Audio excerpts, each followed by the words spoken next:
Studies show that routinely eating together as a family promotes physical and mental well-being. Cooking and sharing meals with family and friends is also a way to build connections and contributes to increased happiness. And feeding dinner guests a delicious meal doesn't have to be difficult. Here to share the secret to throwing a fun, no-stress gathering is the author of the Dinner Party Project, Natasha Feldman. Welcome, Natasha. Hi, Laura. Hello, San Diego. Nice to see you. La Jolla High School in the house. Shout out to a La Jolla High School alum. I love that. Natasha, you're big time now. Can you share some of your tips to help make entertaining easier? Of course. My number one tip is have the dinner party meet you where you are. I think a lot of us grew up with friends, parents who would do things like warm plates in the oven and they put out these like giant roasts and everything is like so thought out and so careful. But a lot of us, we're too busy for that. Some of my favorite dinner parties are at friends' house where they order takeout. Like when you start thinking about dinner party as the means for building community. And in San Diego, there's so much great food that you can outsource. So just like find what works for you. And I recommend starting out with like, if you want to make a dish, one dish that's temperature sensitive and everything else that's room temp. Whether you want to like get those from a restaurant, have friends bring them, make the sides. And what are some easy ways to break the ice when people first come over?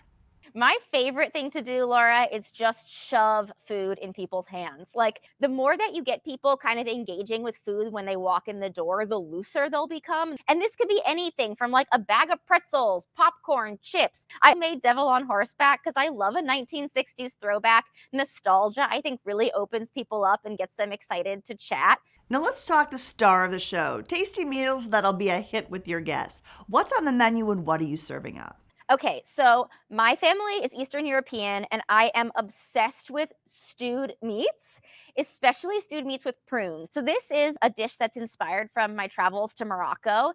It has ras al hanout, which is a really common spice blend there, and it is super warm and earthy, and it has like a nice heat to it, and it pairs really well with the sweetness of the prunes, and they break down as the sauce is cooking.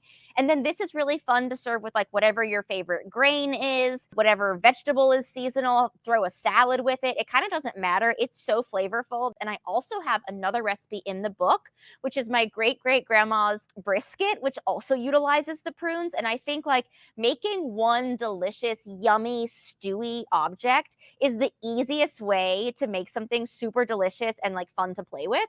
And in the book, I have 25 different menu suggestions utilizing this technique, but it can really be anything the heart desires. Now, the LA Times named your book, The Dinner Party Project, as one of the best cookbooks of 2023.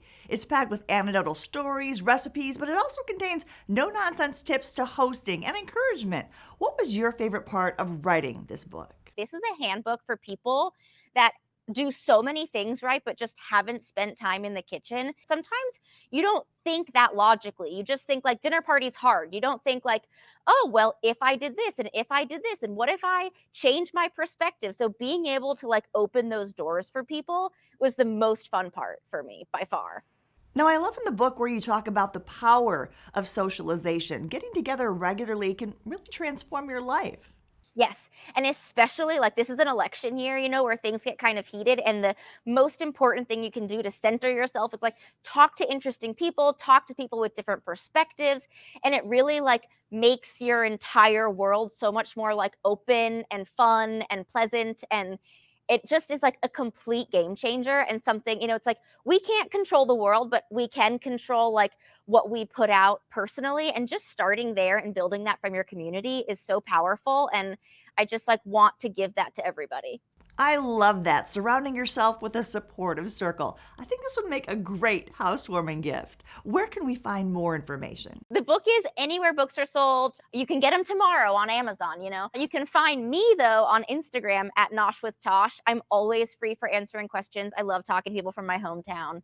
And this recipe, this delicious stewed recipe, is on the California Prune Board website, which is californiaprunes.org. Nothing brings people together like a good meal. Natasha, we thank you so much for sharing these tips and meal ideas to make our next dinner party a success. Thank you, Laura. So nice to talk to you.